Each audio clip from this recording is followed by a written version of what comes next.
Vamos mudar de assunto agora, porque o ministro Dias Toffoli, do STF, mandou investigar se a ONG Transparência Internacional se apropriou indevidamente de verbas de operações de combate à corrupção, entre elas a Operação Lava Jato. A organização diz não ter recebido nada de nenhum acordo de leniência no Brasil. O ministro pede que se investigue se a ONG recebeu parte dos valores obtidos com multas de acordos firmados no âmbito da Operação Lava Jato. Toffoli diz ser duvidosa a criação e a constituição de uma entidade privada para gerir recursos públicos derivados do pagamento de multa às autoridades brasileiras.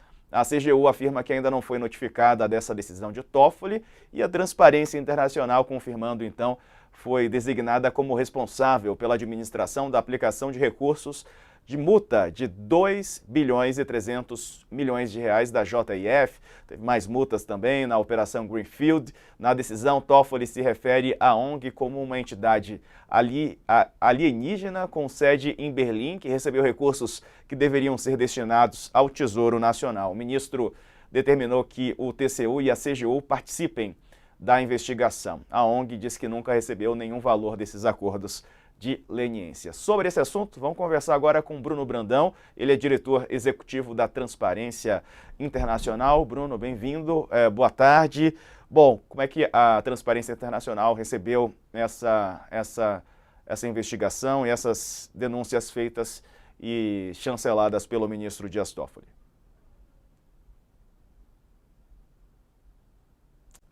Tá desligado o áudio, Bruno? Acho que tá.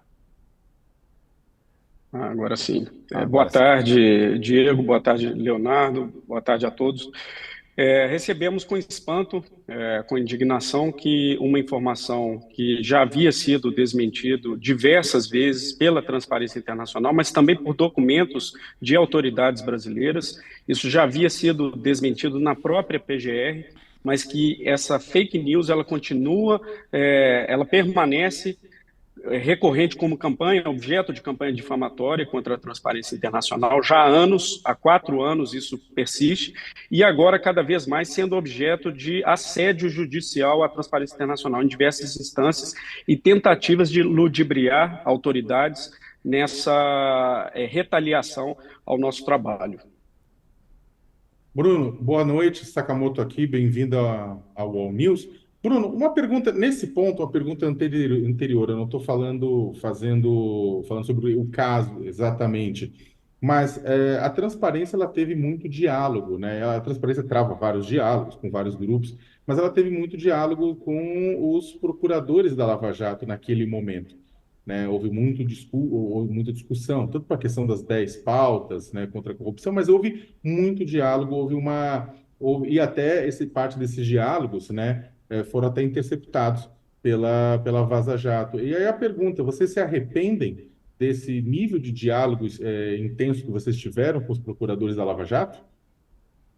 A Transparência Internacional, Sakamoto, ela dialoga com autoridades dedicadas à luta contra a corrupção no mundo inteiro. A gente tem diálogo permanente com a OCDE, com a ONU, a UNODC, que é a Agência contra o Crime, as Drogas e a Corrupção da ONU. Temos colaboração formal em diversos países com ministérios públicos. Em diversos países temos contatos, colaboração direta com esses agentes da lei, para que promovamos essa pauta do combate à corrupção, que é uma pauta das autoridades de enforcement da lei e é também a pauta da Transparência Internacional. Nós tivemos diálogo com a Força Tarefa Lava Jato, tivemos diálogo com a Força Tarefa Greenfield, que é essa que agora se criou toda essa fake news. Tivemos diálogo, muito diálogo, colaboração com a Força Tarefa da Amazônia e todas as forças-tarefas que tiveram como objetivo enfrentar a corrupção, a grande corrupção. Agora, você me pergunta se eu tive arrependimento de ter tido esse diálogo com os agentes específicos da Operação Lava Jato. Eu acho que aqui é importante pensar o que eram aqueles diálogos. O problema da Vaza Jato não é que eram informações, diálogos falsos. Normalmente eram diálogos que, de fato, ocorreram. O problema é como aquilo foi interpretado, divulgado, de uma maneira de tentar vilanizar e deslegitimar qualquer trabalho que foi feito naquele período no combate à corrupção. Claro que houve erros, claro que tem diálogos que devem ser escrutinizados, debatidos e criticados. A transparência internacional pode e deve ser criticada, mas o que não pode fazer é tentativa de distorção para criar a campanha difamatória e assédio judicial. Nós tivemos, né, decepções grandes com a Força Tarefa, criticamos publicamente, principalmente ela ter apoiado o governo autoritário de Bolsonaro, usando sua imagem de combate à corrupção para defender alguém que era absolutamente contrário ao que representa a luta contra a corrupção, que é uma luta por direitos. Agora, Bruno, Então, falando... Diego, desculpa só fazer uma pergunta de novo, porque eu só vou engatar nessa resposta do Bruno. Bruno, de certa forma, o que você está fazendo aqui, na verdade, é uma coisa que as instituições que, em determinado momento, tiveram um diálogo intenso com os procuradores, com o juiz da Lava Jato, são sempre instados a fazer, que é uma autocrítica. Você fala, olha, a gente, né, você fez uma autocrítica. Que outras autocríticas a transparência poderia fazer com relação à Lava Jato? Ou, melhor, indo mais direto ao ponto, que críticas você faria à Lava Jato? O que errou? O que a Lava Jato errou? O que a Lava Jato não deveria ter feito e fez? Né? Você falou aqui de algumas coisas com relação da relação com o bolsonarismo, mas fica nisso ou também com relação à questão das provas, com relação à questão de como acabou se procedendo o momento de investigação? Sim. Sakamoto, esse ano a Lava Jato vai cumprir 10 anos. Então é uma excelente oportunidade para o país refletir sobre essas questões. Sabe? Eu acho que tem as reflexões a serem feitas, sem dúvida, pela Transparência Internacional. Posso compartilhar algumas delas com você, mas eu acho que é uma reflexão de país. Eu acho que é uma reflexão das instituições, é uma reflexão da imprensa em seus diferentes momentos, como foi a cobertura no início, como foi a cobertura da Vaza Jato, como tem sido hoje a cobertura. É uma reflexão do ambiente político. Então, eu acho que são vários pontos. E se nós fizermos, do ponto de vista mais técnico, institucional, nós podemos aprender e corrigir aquilo que foi errado. Houve muito erro, mas o Brasil não pode destruir tudo da maneira como está destruindo e regressar muito atrás de onde partimos nesse processo. Então, eu dou alguns exemplos.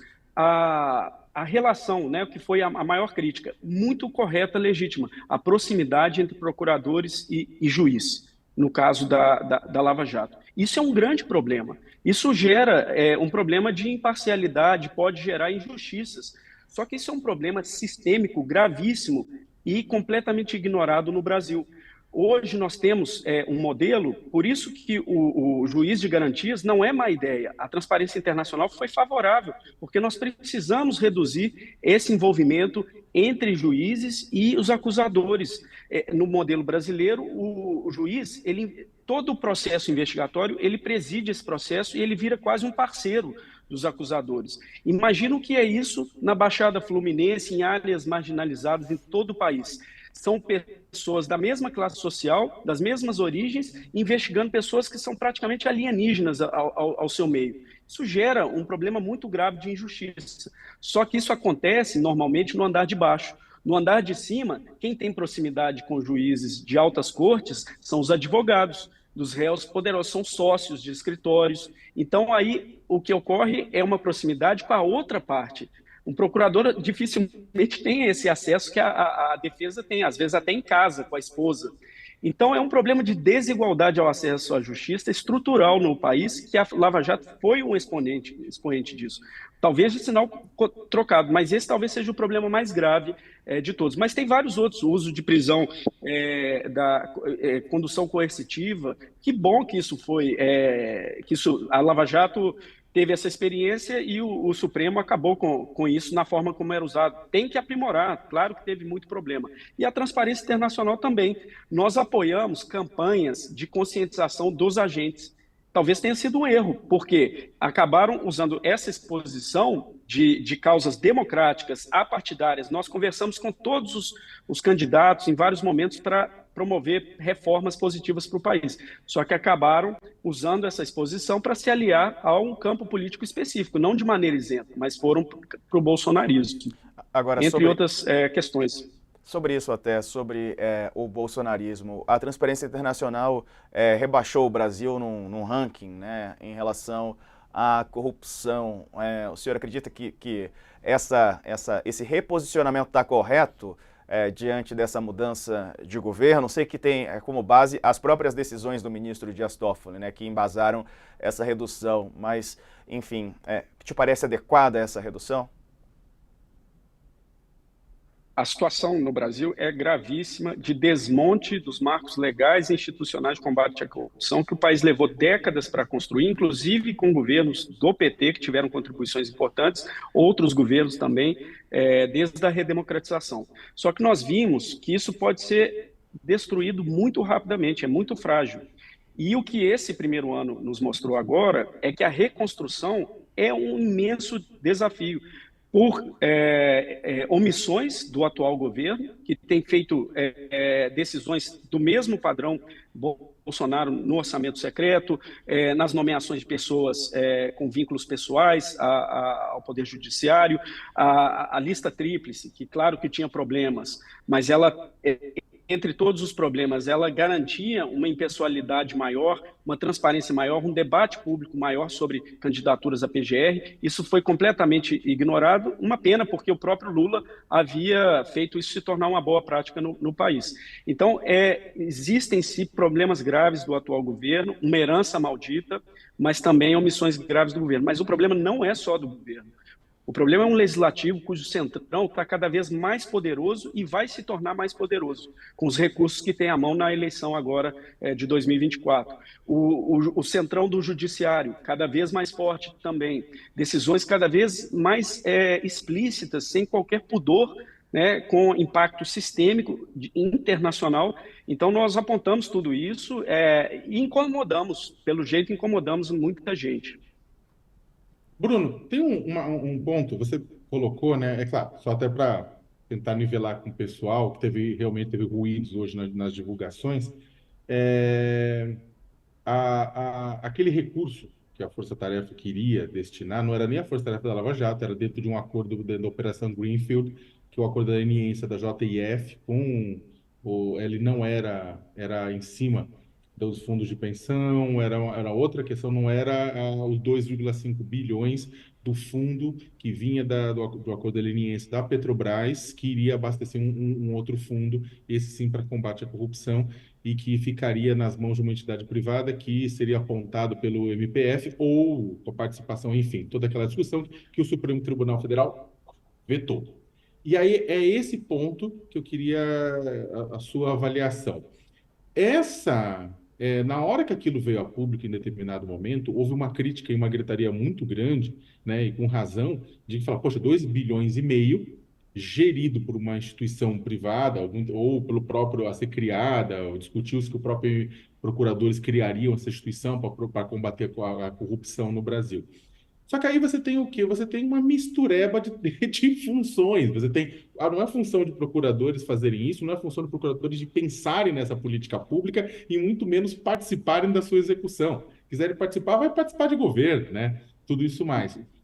E aí eu queria, a partir desse ponto, que você analisasse, por que a Lava Jato, em determinado momento, né, ela achou que ela poderia fazer o que ela quisesse? Porque acho que esse é o ponto. Tem muita gente você falou dos 10 anos da Lava Jato, tem muita gente que olha agora no retrospecto e fala, poxa, se o Moro não tivesse feito tais coisas, se o Dallagnol não tivesse feito tais coisas, hoje determinadas condenações não teriam sido revistas, né? Mas eles fizeram, né? Fizeram isso. Então, em que momento você acha que foi desde o começo, foi uma coisa planejada desde o começo, ou por que eles acharam que poderiam fazer absolutamente qualquer coisa e andar acima da lei? Perfeito.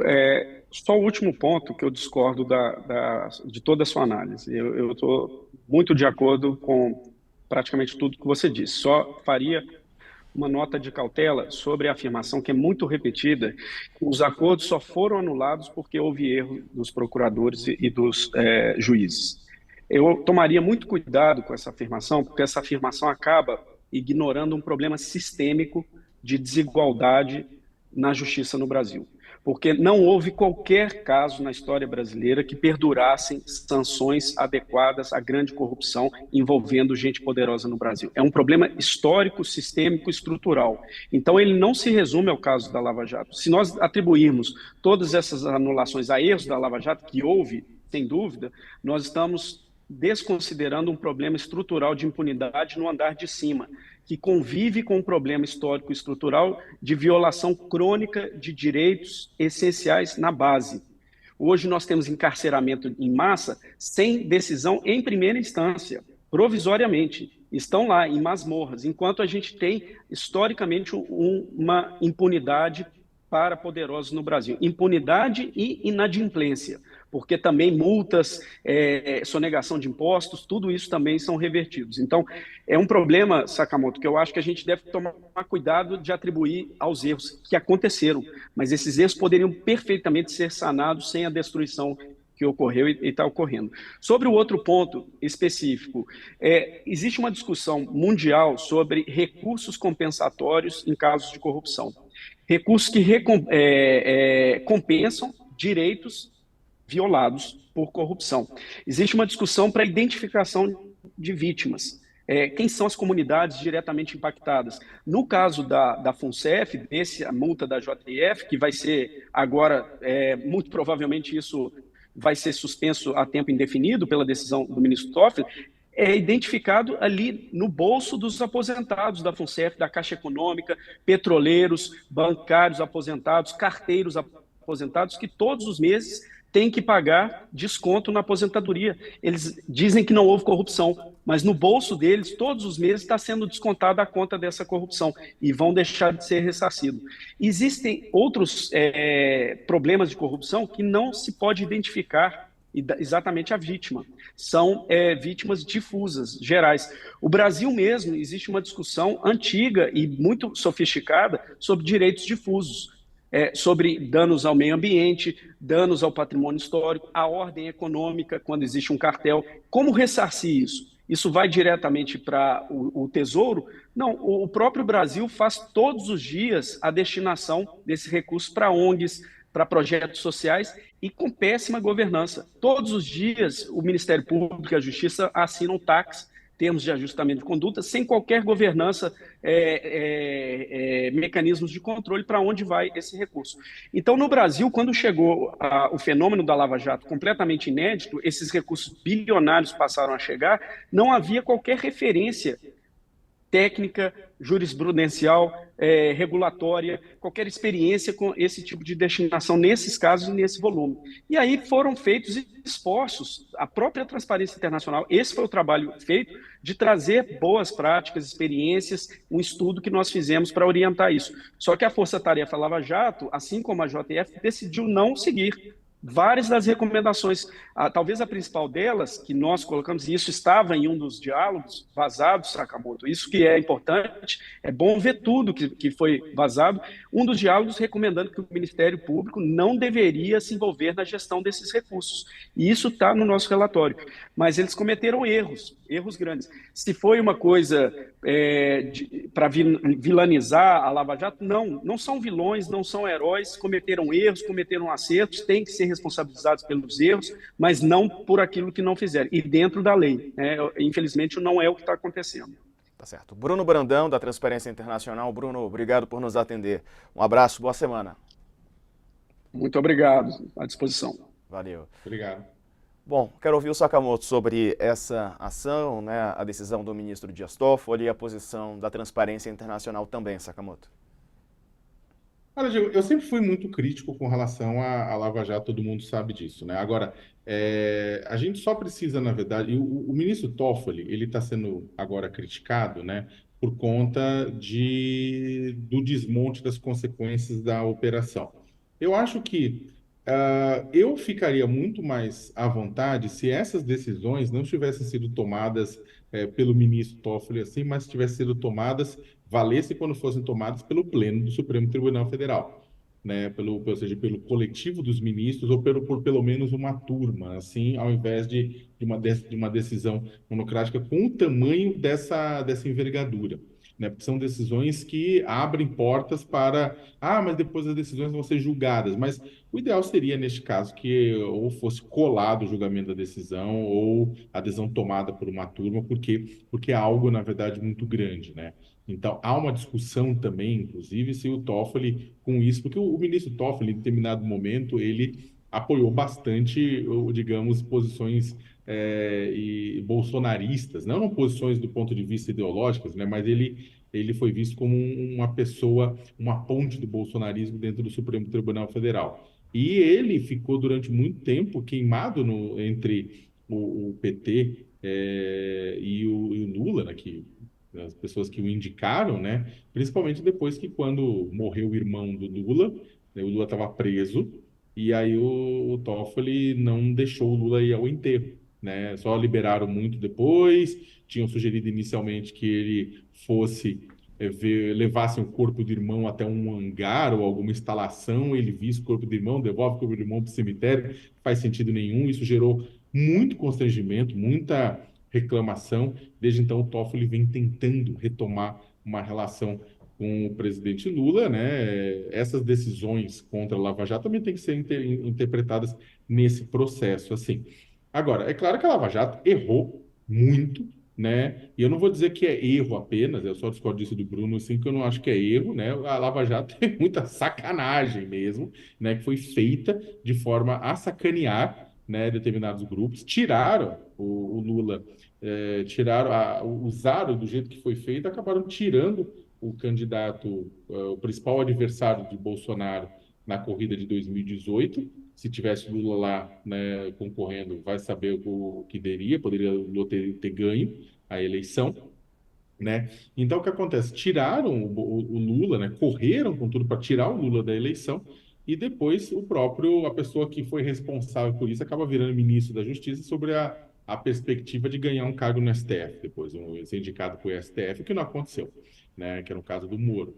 Né? Só que a gente vê pelos vazamentos, eu acho que a imprensa teve um trabalho muito importante. Eu já vou fazer a crítica da imprensa também, mas a imprensa teve um trabalho muito importante, uma parte da imprensa, quando pegou os diálogos, né, que já sido obtidos pelo Intercept, e junto com o Intercept fizeram um trabalho, né, às vezes o Intercept sozinho, às vezes junto com a imprensa, fizeram um trabalho para depurar aqueles diálogos, né?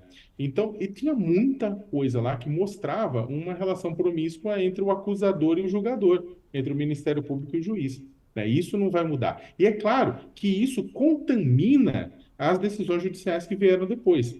Então, a questão não é nem se vai anular a decisão. Ué, a anulação da decisão vem do fato de que todo o processo anterior estava apodrecido, né? Isso é básico, né? O que eu falei é só que seria bom que isso fosse tomado pelo Pleno do Supremo, exatamente por uma turma para evitar problemas posteriores, né? Para dar uma garantia e uma força, né?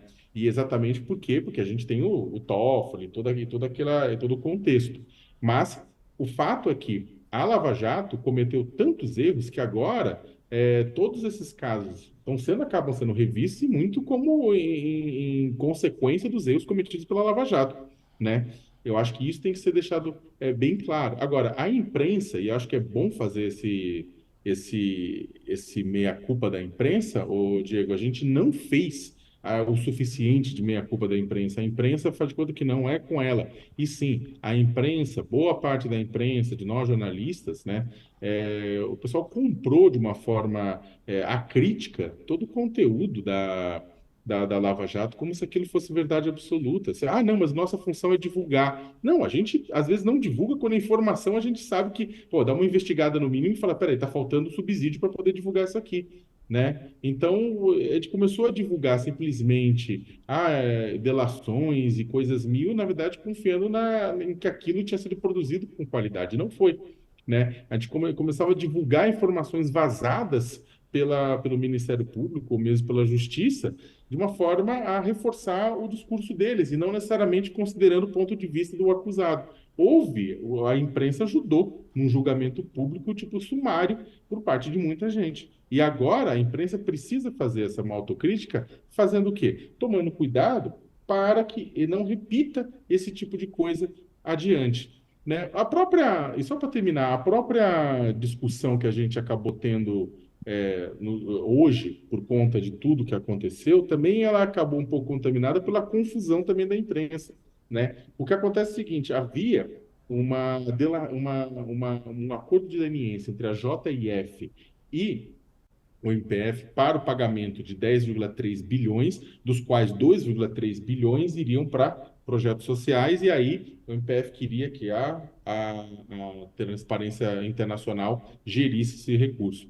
O pessoal que acabou não checando e confundindo isso com 2,5 bilhões de um fundo, de um dinheiro que viria também da delação aí sim, da acordo da leniência da Petrobras, da Lava Jato. Esse primeiro era da Operação Greenfield, o segundo seria da Lava Jato, e aí seria para aquele dinheiro para criar um fundo que o Dallagnol e os amigos queriam montar para eles gerirem para combater a corrupção. Uma coisa doida, né, também. Então, nenhuma das duas coisas acabou acontecendo. A segunda, inclusive, foi bombardeada pelo Supremo.